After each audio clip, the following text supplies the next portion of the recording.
তো এই যে এখন হচ্ছে কেকে আমরা হচ্ছে মোমবাতি লাগাচ্ছিলাম। এগুলো হচ্ছে ছোট মোমবাতি। তো আপনারা দেখতেই পাচ্ছেন যে কেকটা কেমন হয়েছে। কেকটা সুন্দর ছিল।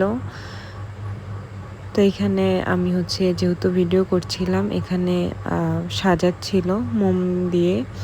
মোমবাতিগুলো চারদিক দিয়ে সুন্দর করে দিয়েছিল। আর এখানে লেখা ছিল হ্যাপি বার্থডে আদিবা রহমান। ওর নাম হচ্ছে আদিবা রহমান। তো সেটা এখানে লেখা ছিল। তো এই যে এখন হচ্ছে আমরা কাটার জন্য প্রিপারেশান নিচ্ছি। তো এই যে এখন আমরা হচ্ছে এটা জ্বালাবো। জ্বালানোর পরে হচ্ছে তারপরে কাটবো। আর এই যে আপনারা একদম সাইডে যেটা দেখতে পাচ্ছেন, এটা হচ্ছে বাচ্চারা অনেক ভয় পায়।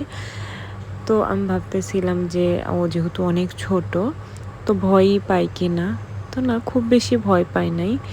আসলে একটা সত্যি কথা কি জানেন, বাচ্চাদের প্রথম বার্থডেতে ওরা অনেক কান্না করে, দেখা যায় এনজয় করার থেকে বেশি কান্না করে।